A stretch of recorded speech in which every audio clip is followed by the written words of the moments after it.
Okay. Yes. As I mentioned, Yes. we do events in 2 formats. The educational bit, that's where we only have women and we educate them on important topics. Then now we have the experiential. So this is where we mix sports and an experience now for those maybe who might want to come but they think that at in sports pekezi. So we just have to curate an experience where when you're wakuja hapo for the sport wanajibamba, when you're for the sport wanajibamba. So now the idea of this event, it's on the 25th of July, and it's a women basketball experience where it's actually fast because I know hakuna mtu ameshaifanya experience ya women in any sport. No, actually, it was an agency. It is the first agency in Africa to specialize in women's club to to specialize in only women's sports. The rest wanakuwa mix up. Yeah.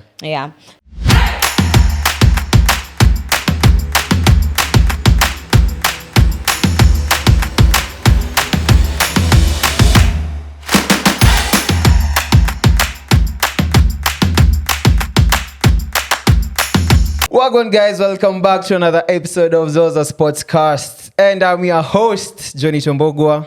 Arkiragu 27 in the building. And today, Elevate, tumeamua kuelevate sportscast yetu. Kidogo. Unaona hapa katikati yetu Jo. In front of you, we present. Highwayna.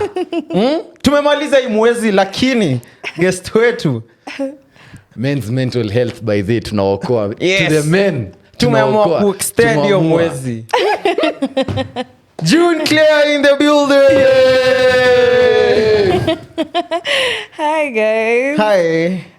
So my name is Claire Wamboi, but she's also said June because June is stage name. So mkitaka karibu jina haribini June lakini msaribu Claire. Wamboi. But it's Wamboi with an O. Yes. Wamboi with an O. Yeah. So I'm so happy to be part of this podcast today. Thank you, Jonito, for inviting me. Yeah. And I'm here to speak about women's sports. Yes. Mnakwamba mmeconcentrate ya men sana nyinyi sionangi kwa women. But imagine tumefanya. Tumeanza kulock in by the way. Umeanza. Tulianza. Okay. We hosted Bree, we hosted Makumi, we've hosted Angie Washira. She does sports, football though. Yes. Basketball ndio bado tuja venture into it sana. Gracie Kemba. Yeah, we've done her also. Taka help with basketball because that's my anchor sport. I'm so good with basketball. Not playing, but just knowing the bits of it. So mkitaka help with getting guests, let me know. Manager. CEO. Wote, management yote involved. HR, manager, wote. Kindly kuna contacts hapa hivi. Tunaongea na CEO wa Elevate Her. Yeah, man. Yeah, kwanza acha tuanzie na the name. How did you come up with the name? So like I mentioned, my idea for the agency was to have a specialist agency that only focuses on women. And one thing I realized is that women's sports does not get the visibility, the revenue or opportunity it requires. Yes. So our work is to elevate them, and that's why I was like, elevate her. Ulifindaje kuna gap hapo? So, as I mentioned, I love basketball. I used to play in high school, but after high school, niliacha. Why? Because at that time, we were not told it can be a career past school. So, wazazi walikuwa wanasema wewe enda shule ufanye business, ufanye pilot, ufanye sijui nini. No. But no one was telling you go continue with your sports. So, me, I just stopped at there, went to school, did my bachelor's, nika graduate. And still then I used to just watch here once in a while. Then now when I joined USIU in 2024 now to do my master's, that's when now I started to gain back that love I had for basketball. And I used to go watch, I used to train with them for fun but not play the game. And I used to go watch all their games. I used to go watch anytime they had games, actually, wherever it is, if it's the Premier League, if it's Kusa, I just used to go and watch and support them. Yes. So with that, I used to notice that their games were not getting so much traction. They're not getting so much attendance. The only time you get attendance, maybe Nika finals, like the big games. Yeah. But now one thing I knew that it had to change. Last year, November, there was this FIBA Zone 5 qualifiers. So Kenya was hosting countries. That was Rwanda, Burundi, Tanzania, and Kenya. I don't think there was another country. I think so, those ones. So they were supposed to compete. Then they'll go play the Women Basketball League of Africa in Egypt. So the qualifiers was in Nairobi. Yeah. Now, these were big players, like all around Africa, big players, huge notable players that people loved. Like their role models. So I used to go for games mbili. Ya Kenya Zitec ilikuanga 2 p.m. Then now a team, there's a friend walikuwa Rwanda, so I used to go watch the game for 4 p.m. And I used to look at those games. Amadem, it was empty. Like ungepata sijui tuko watu wangapi hapo. But then now when it came to men, watu walikuwa nakuja wanajaa. So nikasema, if such huge players can come to Kenya and no one is coming to watch them, then hapa kuna gap. Like people have, lazima kuna a huge gap commercially, in visibility, in everything. Like there's a huge gaps. And I used to use my own platform to try bring people, of which at least there was a bit of change. I used to see my friends come watch, and I was like, why not scale more and do this at a huger impact. At some point in time, ushaishikwa na fomu like venye elevate imekam, ushaishikwa na fomu ya kutaka kucheza like, did you ever want to join the team to play kidogo just to bring up some content? Well, let me show you how it's done. Let me tell you guys. Let me cook. I tried when I joined USIU. I tried. Arsenal inirusha nikamka chini nikasema no thank you, I am a baby. Amtanigwara. Bro, nikasema let me just cheer for you guys. But I tried, but uongo. What is the position? Makucha. Yeah. Point guard. Yeah. Floor general. Really interesting. Yeah. Adera anafaa ku What's it? Adera. Position yako inaweza enda hivi kicheza. NCT. Yeah. So uko hiyo situation, uli kama ama kuna mabeste uliambia ama ndekaje? Ulikaa tu siku moja, ukachill, did you consult anyone about the company, ama just sat down? So nijue I have to do this on a larger scale. Ingine ilikuwa tu kufanya kidogo, naanza kusema mbona ipati this and this and this. Yeah. So one thing I did was I still wanted to do more on basketball when it comes to content. Yeah. And there was an opening for this company called FIBA. They were doing they have games, World Cup for women for basketball in Berlin in September. I've seen your marketing consultant. Me? For that? Where? I wish. Anyways, so there was this a contest. Yeah, they were given different positions. So there was a content creator, there was commentator, there was a photographer and a content writer. So they were asking people to share for the entry for the contest. You share una share some bits POV of you in a basketball game, and then if you proceed, they're going to give you the other parts of the contest. So when I saw it, and I was like, oh, this is a huge thing, because if you win and you go do content creation for one of the biggest games in basketball when it comes to women, because inaleta teams from the US, teams from everywhere. I was like, this is what I want.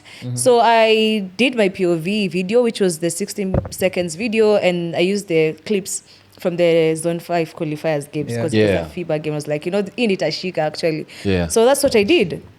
And I sent it, and at first kwanza they rejected me. Nikasema cool. But the following day wakarich back again, wakasema you've proceeded. And I was like, if this is not a sign, then what is it?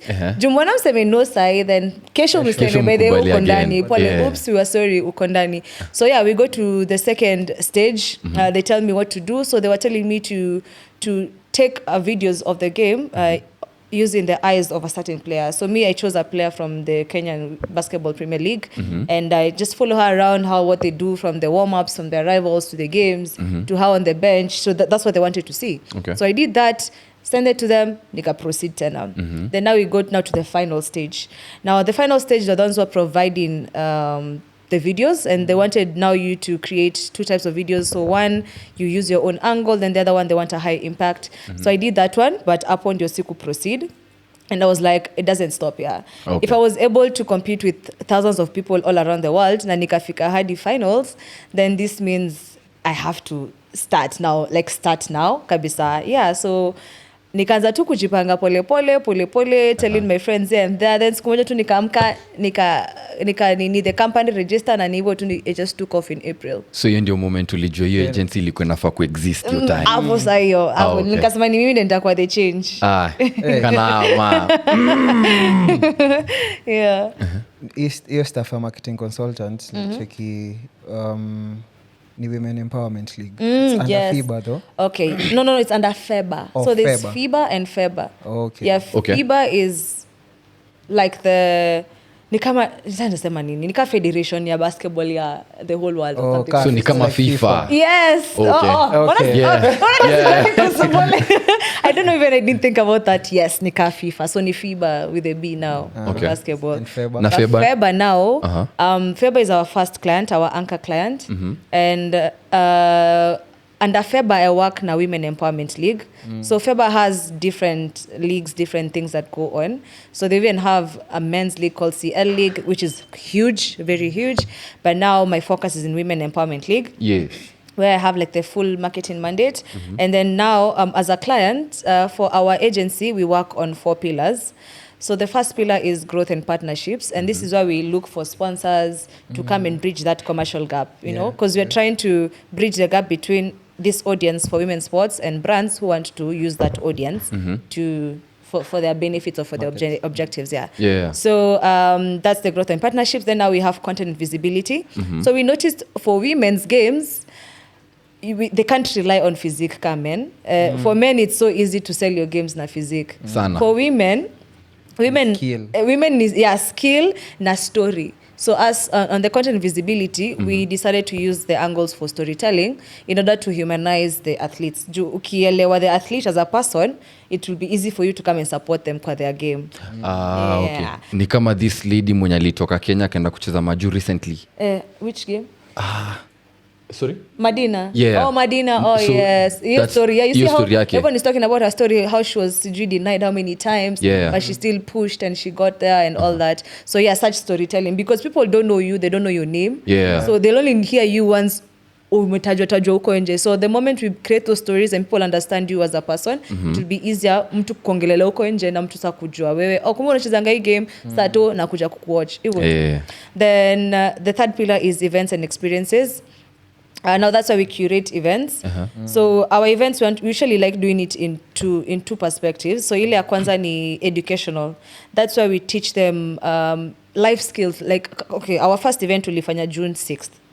And it was called the Summit 001. And there were 2 topics we were speaking about. Ilikuwa know your story and know your money. So we got someone from Safaricom to come speak to them.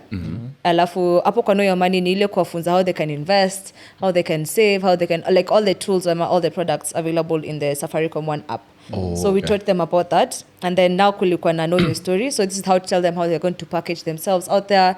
Once they tell their stories, sitawapata huko mbele. Juu hatuwezi anza si wote chini. So hii anzeni tupatane ni mahali to amplify. Because you can't be a lot of places at the same time. So anzeni hapo, then hata sisi tunaweza kusaidia kuamplify from our end. Then we also had other speakers just come tell their own story, you know, it's easy for you to tell people like about your life bila hata kufikiria sana, because kulikuwa na a speaker who spoke about how she's a lawyer, she's a student, she still plays, she has a business, like how she's juggling that. And it was so inspiring to the girls kuona kumbi you can do it all, si lazima ujishikilie kwa kitu moja. Then now on the 4th pillar is individual opportunity, and then this is where we give now individual athletes ama coaches, because hatuko focused kwa athletes peke, it's women in sports general. So inaweza kuata the coaches, the tech staff, so the nini, even football. It's all disciplines of sports. Ni vile tumeanza na basketball because I have a good foundation with basketball, and since the company is still new, so zilikuwa nimeruka kila mahali. So let me acha ni a foundation with a sport that I understand. Then once structures zimeformiwa, it will be easy to branch out. So yes, those are the 4 pillars that we work on. Kuna time fulani ulinipigia ukaniuliza stories za bake. Brother, najuli float. amesema tu ukweli, amesema tu sahi kidogo ni noma. I'm still getting my foot. Ameweza kusema lakini nimeanza. Nikasema that's nice. Okay. Since kuna hii aspect ya ladies ama the girls in high school. Unaona hiyo transition ya from high school to uni. Wasee wengi sana huachana na bakie. You as an example. Yeah. Kuna wasee wengi wanajua bakie sana. From those opens to hizo matournaments zenye wao kuwa nazo. Do you feel like kani kuanzia from grassroots level unafaa kuwa pitchia from that age ndio ende ukiwapeleka polepole through the stages? As one thing that as Feba as my client does, they use basketball to empower youth, women, boys, water. So we usually even do clinics in high schools. And recently they had a visitor from Canada, from a foundation called Dribble Dreams. And when he came, we did like a tour to schools. We went to high schools, we went even to primary schools. So this is something we're also doing. Yeah, we're doing it actively. Like we have to tell them that out here, it's also something you can focus on or pursue. Usiache ukiwa tu shule. Okay. That's a huge place unaweza pata talent. Yeah. So what's the goal for Elevator? Because you told us about the pillars, what you guys do. Do you in the next like few years unafeel kama mtakuanga na players kawa 3 hivi wamepeleka US ama wamepeleka Europe ama maybe currently kunao wenye wanashughulikiwa sahi? Yeah, so the thing is kitu mwelewi ni hiyo iko mostly on athlete management, ndio? So sisi yetu ni our mission ni ku bridge the commercial gap. So that means ndio hata au wajulikane wako na talent, ni kazi yetu ku bring that visibility. Yeah. So for us is to create that visibility. And once those structures zimeformiwa, because yetu ni hiyo commercial gap. Because one thing I understand is women's sports globally is projected at $3 billion by the end of this year. Yes. But Africa has no share at all. I think nika 2%. So my goal now ni ku bridge hiyo, ku bring hata si tupate hiyo revenue, tupate hiyo growth. It will be easier now to fund and to make sure things run smoothly when it comes to women's sports. So it will be easier even for them. There's so much talent actually. Women, talent yao, their grit, their skills ziko. Ni vile no one knows about them. No one even knows they exist. Yeah. The visibility. Yeah, visibility. Yeah. That's the visibility peke, hata opportunities. Yes. Na the revenue. So right now niko na swali. Right now you're 28. Hii story yote ilikuwa launched April, right? Day yako inakaangaje? How is your day? Most of the time we actually ask football players, right? But hatujaipata an opportunity to ask a CEO how their day is like. How is your day like? Hata mpaka saija ni hit mini CEO. So on a normal day as me, usiseme as CEO. Elevator CEO. What about my CEO? Ameshikilia. So let me see. I wake up. First thing I look at is my phone, because kitambo I would put things in my mind na nisisahau, but sai lazima niweke vitu kwa calendar. So I wake up, look at the calendar, because at least nikiamka napatanga hizo notifications, nijue what I'm supposed to work on. Go get ready and all that, but it's because I work from home. So after I'm all ready, nimesha kunywa breakfast, laptop ifunguke, nianze tu kazi zangu. Then in between hata kufanya kazi naanza kufikiria about new ideas, and I just start working on them immediately. So unakuanga morning person? Actually, okay, si morning ya early. Si morning ya early. 8 Okay, valid. Watu wa 5 AM na wananishtuanga. Nyinyi wa 5 AM? Ni wa 5 AM. Mbona mekatana nguvu? Sisi wengine ni wa 8-9 AM. Kwenda wera sawa, but normally kani kuloki mimi ni all mbaya. Mimi ni night, hata mimi ni night. Okay, mimi ni night all crazy. Like ideas ina run usiku. Unapata tu hivi kwa laptop. Nini uko 3 2ish. Bado sijadozi. Hiyo ni crazy. Okay, mimi mtanipata tu na blanket. Okay, mimi ni from 11. No, after kwanza sasa hivi kuna World Cup. Okay. After World Cup bado tu uko. Always lala tu immediately after World Cup. Au una watch? But I have news for you. Do you watch football? No. Wala? Kitambo I used to watch World Cup, but I play PS. I play FIFA. Wewe tunafaa kuorganize That's nini ya random. FIFA. Hiyo ni random. No, Hiyo na tuko no, by the tunajua. way- Mimi siku expect. Yeah. Yeah. I do. Tunafaa kuna tournament fulani tulikuwa tunaorganize. Oh yeah, Yeah, FIFA. we record hapa tu. Oh, nice. Kipanga, si ndio? Sawa, si mtacheza hiyo na tucheze pia ya NBA. Sawa. Asanta. Kuna Now game that's even NBA. better. Kuna okay, sijui kuna mtu yako nayo najua kwa nayo anaweza tupea. Tutakuja tu na game ya NBA, si tukuja na ya FIFA. Sawa. Itabaki pia tumeanza kucook hapo hivyo kwa women's basketball. Natafuta Itabidi. team ya women's basketball bro. Ni low key. Tafuta by the way. Eh? Jumi nacheza WNBA, mimi sichezi na wababa. Wow, una inject hadi kwa game. Yeah, ni True till the elevator. end. In terms of pitching to clients, how do you do it? What's the process? Hatujamaliza hiyo siku yake venye. Siku yako. Yeah. Okay, bado una pitch. Ni yeah. after lunch. So nimework till lunchtime. Yeah. During lunch, your 1 hour nina watch because me I love movies. I think if people who know me before walikuwa najua my TikTok was mostly on movie reviews. Okay. I still watch the movies. Nasa wingi kuwapea the review poleni. Nitawapea.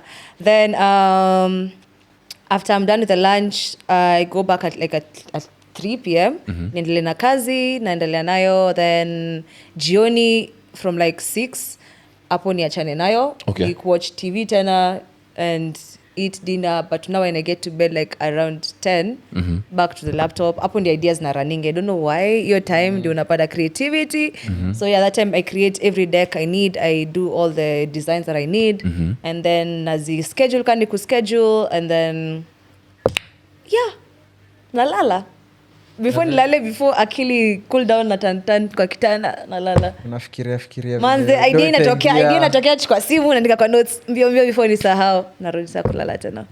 Unaweza tueleze about the pitching process, meet clients. Yeah.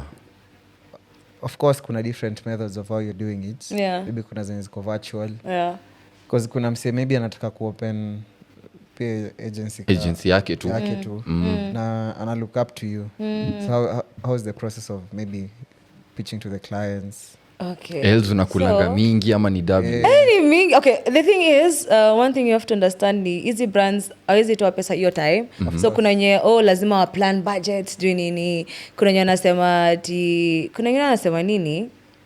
After budget kama kuna budget umekuja late kama si kuja late the financial year to end. Kama si kuja late wanasema okay, location umechukua wanaweza tukataza kama drinks and then utakafanya kitu kwa restaurant. So kuna some hiccups but it's really something you can work around. But it's something you're supposed to do consistently. So mimi for my pitching, at first you have to have a pitch deck. So if you know the nini, I usually have different pitch decks. So kuna ile general. So in case I have an event that's coming up, I have a general one that explains the event, the audience, and all that. So that is just to share to people who I know who are maybe in agencies or in a company. Then once they feel like, oh, this might be a fit for us, then now I curate one that's to them. Yeah. So you can be like Safaricom. One thing about I know Safaricom is they're trying to push their ZD Trader thingy. Because they only launched this year. Yes. Yeah, they're trying to push that. So for Safaricom, you can try now curate activities ama deliverables that will cater to ZD Trader. So if you have an event, if you have a league, kama the Women Empowerment League that I'm working on, that runs from April till December, you'll see how you can integrate someone's product in those months. Unaonyesha yote and all that to the packages. Then now it comes to talking to them.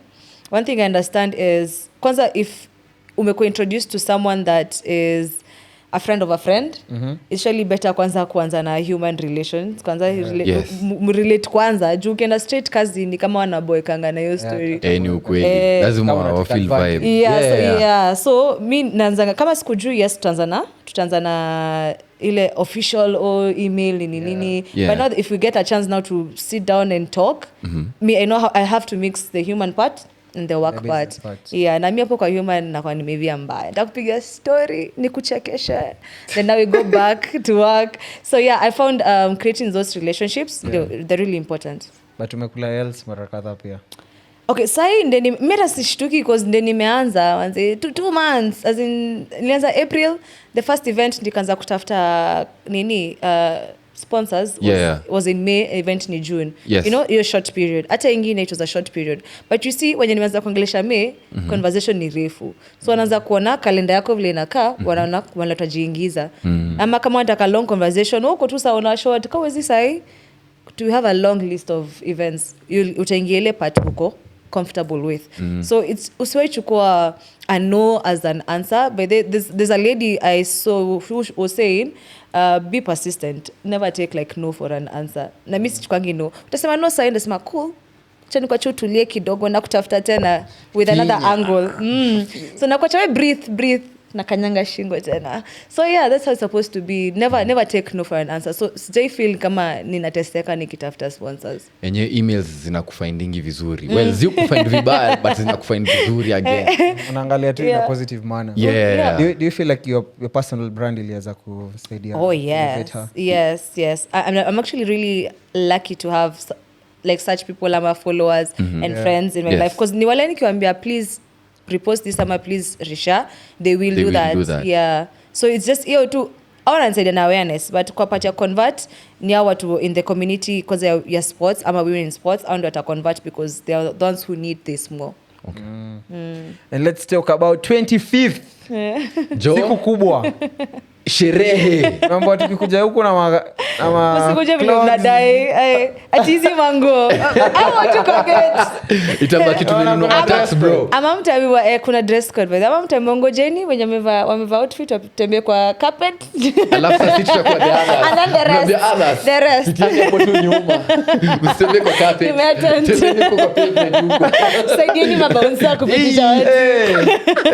Hey. So yeah. 25th. What's happening on 25th? Okay. As I mentioned, we do events in 2 formats. The educational bit, that's where we only have women and we educate them on important topics. Then now we have the experiential.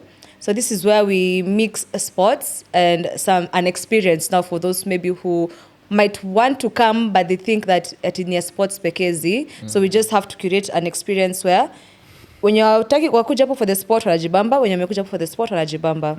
So now the idea of this event, it's on the 25th of July, and it's a women basketball experience where it's actually fast, because I know hakuna mtu ameshaifanya experience ya women in any sport. No, actually, it was an agency. It is the first agency in Africa to specialize in women's club to specialize in only women's sports. The rest wanakuwa mix up. Yeah. So yes, this is also the first African women basketball based experience. Yes. And the idea of the event was to cater for everyone. Even the men, okay, his education za kwanza women pekee. The first one we did, men were asking why could you not come? Nikasema hiyo ni madem. But hizi zingine sa experiential, it's for everyone. So the idea for the night was to do an event that has a basketball culture meets African fashion. So we wanted, on the fashion beat, let me start even from the start. So the gates open at 7 p.m. So the event is called For All the Stars, Nairobi. Yes. And it's called For All the Stars because it's in line with one of the most watched games in the women basketball league every year. And the idea was, since the game, if it's to watch that game, your game ingekuko 3 a.m. ama 3:30 a.m. Yeah. Na kuna mtu anaweza kaa ati kungojea anything to do with basketball ati mpaka hiyo time. Because our women, given that people are not conversant with women's sports, Yes. it will be really hard to make people sit down and listen to anything about basketball and kaisha hadi 3 a.m. Unless ni watu wa hilo jua. Yeah. So the idea was we engage people from the beginning of the night. So that means from like 7 p.m. That's when the gates open. Then there's like the orange carpet walk. So as I mentioned, kuna dress code and it's called Cote Couture. So you mix basketball and you mix African. So kama unakuja na jazi, tafuta ankara ama kitu. Hiyo tu, una mix that, you just mix it up. Ama kwenda kaka kiraka ya fabric ya Hakujaisho ni fundi. Fundi ndio anataka kucheza tu ni fundi. Tunataka tu fundi. Fundi akipatikana deliver on time. Si mwaze sahi. Si ule next week. Hiyo material yako sijapata, lakini next week nafika tena. Chief basi. Uyeke hapa or something. So yeah. The dress code niyo kochikochua. So Yes. from 7 orange carpet walks, watu wanatembea hapo, unapigwa picha, unakuwa interviewed. Hapo tu ni kuinteract, watu kuona their outfits and all that, just to appreciate wenye wamefollow the theme. Dress code, Yes. Yeah. Then now we enter inside the location. Juu location itakuwa Nairobi Street Kitchen. And uko juu. So when you enter, now that's where all activities take place. That's like around 10:30. So when you enter, we're looking to have like an activation village, of which by the way kutakuwa na PlayStation hapo. People are going to play basketball actually. Basketball. Itabidi tumejifunza before. Yeah. Training Brother, sessions before your event. tuko na time. By the way Tuko uko na nayo. game. Okay, si mimi niko nayo but najua mtako nayo. Yeah. Technically uko nayo. Okay, sawa. Trainini guys, kuna Tutafute tu IQ yao madem. Hata kama haiko brother, tunatafuta leo usiku, tunaanza leo. Tutakuwa on. Tutakuwa on. Tutakuwa on. Yeah, Acha but kwanza then tutafute hizo kunayo. ukiraka. So you see those experiences, so kutakuwa na hiyo like the PS Yes. people can play PS. Yes. Yeah. Kutakuwa na booth za watu wamekuja kuuza vitu zao, kama kuna body art, actually kutakuwa someone who's going to do body art there. Then now the main act hapo itakuwa the runway, because it's the basketball meets African fashion. So we said let's do a runway with at least 10 female basketball players from Kenya. And before then, actually, ndio watu hawajue, because the main aim is visibility, people to know who they are, people to know their game, Yes. their name and all that. So the idea was, before the event, we're going to do like a pre-shoot where we will check them with their outfits and then do like a small pre-interview for them to tell their story. You know, so that will be like for the marketing, letting people know when you come, this is who's going to walk the runway. Yeah. You know, this is who we want you to support and all that. Yes. So yeah, so during the runway, those girls were going to walk the runway. There'll be trivia giveaways, you know, for fun, just to keep people engaged. Na DJs and all that. So that's hiyo ndio katikati from like 10 to 3. Then now from 3:30, that's when there's a game being broadcasted. Hiyo ni wale, if you watch basketball, watch juu itakuwa kwa screens. Yeah. Weka uja kuja basketball, endelea tu na hizi other experiences. You know, Yes. so because wanted to cater for everyone. Yeah, then from there, go home as you please. Yeah, wale wa final buzzer kama umeenda home. Wale itakuwa sato, so wale wa Lavington. Hey. Yeah. Lavington. Lakini itakuwa 5 am unaenda kuosha floor bra. Sio ndio kuna zimango hiyo time, no? Lavington. Lavington ndo inaanzanga.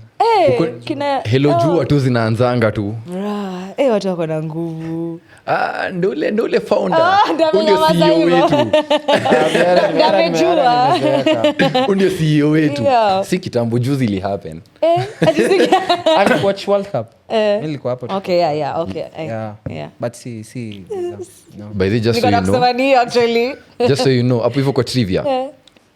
Ambia watu wako wajitayarishe juu tutacook. Nyinyi mtashinda. Basketball yenyewe mjui. Give us Revision time. inaanza leo. Siara NBA tumesema atujui kucheza. Tupe Kuna time. wiki kama 2 hivi. Unaona primary walikuwa wanatupea encyclopedia, wanatuletea exams ka Jesma. Bas. Kuanzia leo siku ngoja. Yes. Ndio utakuwa available kucheza hiyo game, lakini Gani? tutaiweka hapa. Hapa. Hiyo time event tutakuwa busy. Mbona mimi ni kupanga. okay maybe. Msinipangie tuwezi jua. But, Ngoja tu. tutapanga tu. Acha kwanza tufinye wenye utaleta. Au wenye wanakuja kuanza. Acha niwaambie, wenye wanakuja hapo kucheza, kuna guests wa the event na bado kuna wale superstars wa esports. They'll be having an event the same place earlier during the day. So I was trying to see in a way how they can also join us for the event. So nyinyi jifanyeni superstar, mtapigwa. Hizi thing waombe tu sana. Waombe sana. Pray so hard. Hatuna tafifa zaidi. Waombe sana because Purely tutacook. NBA. It will be purely NBA ama kutakuwa na games. The game, yeah, it will be NBA 2K. Yeah. Itabidi tu mmejifunza. FIFA mtapata na siku ingine. Esports. I know you're watching this right now. Just know we are going to cook you all.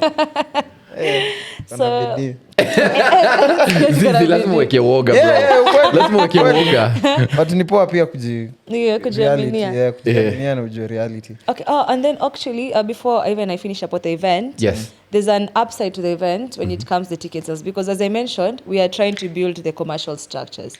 So there's this idea that we have where every ticket sold, a percentage goes to Women Empowerment League. So for Women Empowerment League, who's my customer, my client, it's a league that chooses to use basketball to empower women in underserved communities.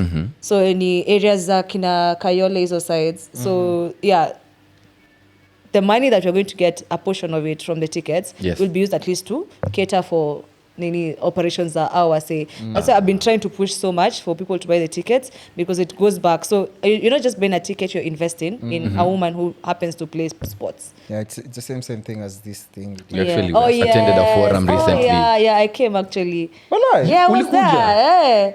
I was there.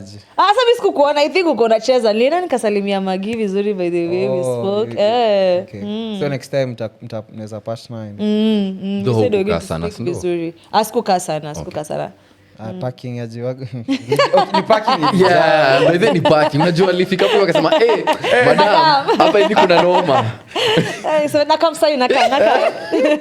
So unaweza tuambia what are the goods and the bads that you've experienced so far the last 2 months? Ile hadi ulishika tu vikitu kasema, aish in a good way or aish in a bad way. Okay. Aish in a good way. Aish in a good way was our first event. The summit one? The summit one. Okay, it was free because it required proof of concept. And so we only wanted 60 women, of which tulifungwa 2v1s ilija within a day or 60. So it was actually really good. Everything went so well. Even the post-event feedback was so good. You know, I think everything was getting 5.55. Tulipata average of 4.9 out of 5. So that means it was good, like a good feedback. Yes. Now the issue ni hii ni kama watu bado hawajai accept. So I'm trying to speak about it as much as possible. But at least the guy, the ticketing platform that I used, he tells me that Kenyans love last minute. So niache kutense. Mikasema it's okay, era si tense. Niko na plan B, but nataka to like plan A kwanza iwork. So your plan itafanya kazi, don't worry. Itawak, definitely. Yeah. So ni hizo tu so far. Kuna hiyo, then of course partners slow in communication, au si wale watu wa mbio kama mimi, because mimi ni mtu wa growth marketing, kwanza sprint. That's my background when it comes to my professional bit. So yangu growth marketing ile nataka kitu iwork sayo hakuna ticha pole. So hiyo kitu ingine tu ni kujifunza patience. Hapo ndio nimejua lazima tu nikue patient and could take just one step at a time. I feel kama maybe at the end of the year utakuwa employ wase wawili watatu. Actually yeah, that was the idea. Actually mostly wawili. Tuko hapo. Tuna press. 9 to 5. Jiwagon lazima tupate. Ndio jiwagon. Natafuta funding. But then funding nikiingia ni hivyo. It's very easy. Ni elevate. To elevate si wote. To elevate si wote. Hiyo jiwagon tumesikia hiyo sauti hapo. Usually. Unachachisha. But uko juu lakini si ati elewa tu ni excitement. Majua magari na maboys. Tunakonga fanatics mbaya. Yeah. Nimesha accept. Remember to wind up. Okay. So maybe the final words for the guys who are going to come. Maybe an extra thing unaweza waambia inaweza wachicha by hizo tiko EP ki drop maybe. Yeah, a EP ki drop. The episode. Yes. Okay, I thought unasema tickets will drop. So unaweza wachichaje ama kuna maybe surprising act una expect any surprises that you might have in mind? Kuna surprising act kuna. Yeah. But the thing is, because we're trying to look at the bigger picture here, where I mentioned women basketball needs this much support na visibility and all that. Yes. And I mentioned, sai events zetu, haikuwe tu nakuja tu event. Like kuna experience na on top of the experience, kuna you being a part of the bigger picture, which is investing in women's sports. Yes. So ukikuja unajua by the way ni stakeholder in women's sports, and you'll be here because this is the beginning. Si ndio wa kwanza hii kitu. And if you're part of this founding group, wewe ndio utakuwa kusema by the way nilikuwa part of wale wase walifanya women's sports in Kenya and East Africa, ikwe known and ikwe grown and all that. So the change has to start with us and has to start now. So men, support your fellow ladies. Ladies, support your fellow ladies. And what do you want Nairobi to look like for the women in sports? At East Africa in general, like the next 10 years? 10 to 15. Hey, sijai give you acha nimetua two examples zenye ziko maju. You see a company like Unrivaled, you go junior basketball, a league. Unrivaled. Sawa, tuandike chini. So Unrivaled, Yes. they have such good structures when it comes to how they do the operations. But the part where I look at mostly is their commercial bit, and this is parts where wanapatanga so much revenue in a way that they're able to pay the players better than how they're paid with the WNBA league and stuff. Yes. So you see such things, it will go to just two players who came together wakasema tufungue karibu sema This stuff yetu. Ningekuwa hapa hivi masaa ingine ingekuwa mbaya. yeah, account tufungue stuff. Yeah. Let's be the change that these players need, because they had been complaining for a while. Kitambo walikuwa complain every time. So these people came in, and even from the second season, they were paying them even better than how they are paid for a whole league. So for us, once I create that structure, vizuri, the commercial structure, it should be so easy to get these players like the funding that they need, the revenue that they need, and all that. Because any kitu, hata kuna video we had done in Nyayo where we were asking the players, what does basketball mean to you? Hakuna mtu aliongea kuhusu atimali wame receive any money ama kulipwa. Wote walikuwa sema tu I've traveled, opportunities. So the opportunities mostly ni ile unapewa tu kidogo ile tu kuonjesha you feel like you tu but it was ideal in the long term. Hiyo ni ile asa hiyo ikiisha ni hivyo. So yetu inafaa kuwa na hiyo longevity, and your longevity, it has to start now with the structures that I want to build. Once hizo commercial structures zimeshakuwa placed vizuri, it will be so easy. Utasiketa tu players au wenyewe tu like sports pekee ndio inawajenga hivyo tu That's the same aspect that we hosted Marcella Wood from Twende Sports. Yani mse wa NCT. So Twende Sports pia kuna the same objectives. Maybe they wameventure more into the men's, but niko sure wanataka kuventure pia into the women's side. They had a team women. I don't know where it went to. Maybe wanajaribu kujistructure na men's vizuri alafu okay. It's same as area local. Do you know wa NCT? Waswish. Kumbe tu. So basketball also she's been cooking. She's been cooking. Ni football hapo ndio ndaangalia tu. Leo agenda ilikuwa basketball. Thank you. Maybe in future mnaweza partner na Twende Sports. Nimesikia Marcel worry. Na ukikosa tunakujia. Tunajua pale unaishi bro. But it has been a fun episode. Thank you for coming. Thank you for having me. Yeah, man. Learn a lot. Mambo ya FEBA na FIBA. Now for all the stars na na unrivaled bro. Na dress code. Hadi dress code ya kiraka hivi. Chama tu. Hakuna mtu atakufa. Hakuna. Hata ukijana ka handkerchief sawa. Na tukimalizia na nini? Drop home. Mungu ni nani? Kujeni Zoza guys. Baraka ni mingi. Unaweza pia socials za Elevate. Yes. So our Instagram is at elevator_ke. Hapo ndio tuko very active. So chunguleni hiyo kwanza hapo ndio mtapata everything about us, the things we've been doing so far since our April. Actually nilifungwa April but nianza content vizuri May. So since May till now hapo ndio tunaanza kuelewa the things we've been doing and what we are working on and all that. Sisi tufuate Zoza Sportscast. Kindly. Yes. Usitafute, tafuteni Zoza. Zoza Sportscast. Na mtafute Elevate _ke. Yes, mtafute. Road to 30K. Pale kwanza tuko ndani si wote. Kwanza pale YouTube Road to 30K, kindly subscribe. Tufike hiyo 30K tufanye vitu kali. Imebamba sana. And it's been your host Johnny Tombogo at Kirago 27 and Wamboi with an O. Okay. This is nice. Yeah.